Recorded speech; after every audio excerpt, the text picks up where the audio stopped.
ಯಥಾ ಈಶ್ವರಃ ಇದಂ ವಿಶ್ವಂ ಸೃಜತೆ ಗೋಪಾಯತಿ ಸಂಹರತಿ ಚ ಇತಿ ಅಹಂ ವಿವಿತ್ಸಾಮಿ ಅಂತ ಭಾಗವತದಲ್ಲಿ 2ನೇ ಸ್ಕಂದದ 4ನೇ ಅಧ್ಯಾಯದ 6ನೇ ಶ್ಲೋಕದಲ್ಲಿ ಒಂದು ಪ್ರಯೋಗ. ಇಲ್ಲಿ ಭಗವಂತ ಈ ಜಗತ್ತನ್ನ ಹೇಗೆ ಸೃಷ್ಟಿಸ್ತಾನೆ, ಹೇಗೆ ಪಾಲಿಸ್ತಾನೆ, ಹೇಗೆ ನಾಶಪಡಿಸ್ತಾನೆ ಅನ್ನೋದನ್ನು ತಿಳಿಲಿಕ್ಕೆ ಬಯಸ್ತೇನೆ ಅಂತ. ಇಲ್ಲ ಹೇಗೆ ಅಂತನ್ನೋದನ್ನು ಹೇಳಲಿಕ್ಕೆ ಕಥಂ ಅಂತ ಹೇಳಿಲ್ಲ. ಕಥಂ ಸೃಜತೆ, ಕಥಂ ಗೋಪಾಯತಿ, ಕಥಂ ಸಂಹರತಿ ಅಥವಾ ಸಂಯಚ್ಛತೆ ಅಂತೆಲ್ಲ ಹೇಳಿಲ್ಲ. ಅದ್ರ ಬದಲು ಯಥಾ ಅಂತ ಹೇಳಿದ್ದಾರೆ. ಯಥಾ ಅಂತನ್ನೋದಕ್ಕೆ ಯಥಾ ಅಂತ ಬಂದ್ಮೇಲೆ ತಥಾ ಅಂತ ಬರಲೇಬೇಕು ಅಂತ ನಿಯಮ ಇರುವುದರಿಂದ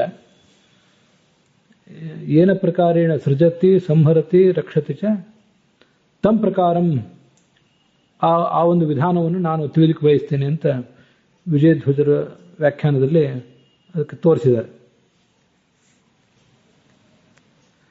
ಇದು ಏನ ಅಂದ್ರೆ ಏನ ಅಂತ ಶಬ್ದ, ಯತ್ ಶಬ್ದ ಬಂದ್ಮೇಲೆ ತತ್ ಶಬ್ದ ಬರಲೇಬೇಕು ಎಂಬ ದೃಷ್ಟಿಯಲ್ಲಿ ಇಟ್ಕೊಂಡು ಮಾಡಿರುವಂಥ ಅರ್ಥ ಇದೆ. ಆದರೆ ನಾವು ಈ ಹಿಂದೆ ಕೂಡ ಅದು ಅನೇಕ ಸರಿ ನೋಡಿದ್ದೇವೆ.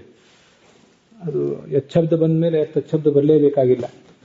ಯತ್ ಎಂಬ ಶಬ್ದಕ್ಕೆ ಯಾವುದು ಅದು ಹೀಗೆಲ್ಲ ಅರ್ಥ ಬಂದಾಗ ತತ್ ಶಬ್ದ ಬರಬೇಕು. ಆದರೆ ಇಲ್ಲಿ ಯತ್ ಶಬ್ದ ಅನ್ನೋದು ಪರಾಮರ್ಶವನ್ನು ಮಾಡ್ತಾ ಇಲ್ಲ. ಹಿಂದೆ ಭಾಗವತ ತಾತ್ಪರ್ಯದಲ್ಲಿ 2ನೇ ಸ್ಕಂದದ 1ನೇ ಅಧ್ಯಾಯದ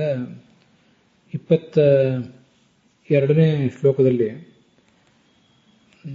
ಯಚ್ಛಬ್ದಸ್ತು ಪರಾಮರ್ಶೆ ಪ್ರಶ್ನಾರ್ಥೇ ಚ ಅಭಿಮನ್ಯತೆ ಅಂತ ಒಂದು ಅಭಿಧಾನವನ್ನು ಆಚಾರ್ಯ ತೋರಿಸಿಕೊಟ್ಟಿದ್ದಾರೆ. ಯತೆ ಎಂಬ ಶಬ್ದ ಬಂದಾಗ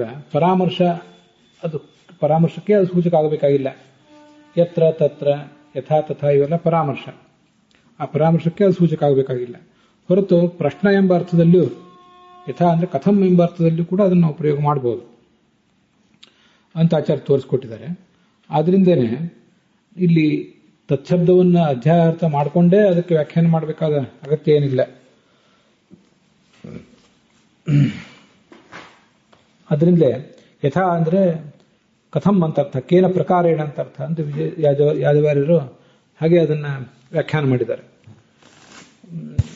ಇಂತನೂ ನಾವು ಇಂಥ ಪ್ರಯೋಗಗಳು ನೋಡಿದ್ವಿ, ಇದೇ ವೇದಿಕೆಯಲ್ಲಿ ನೋಡಿದ್ದೀವಿ.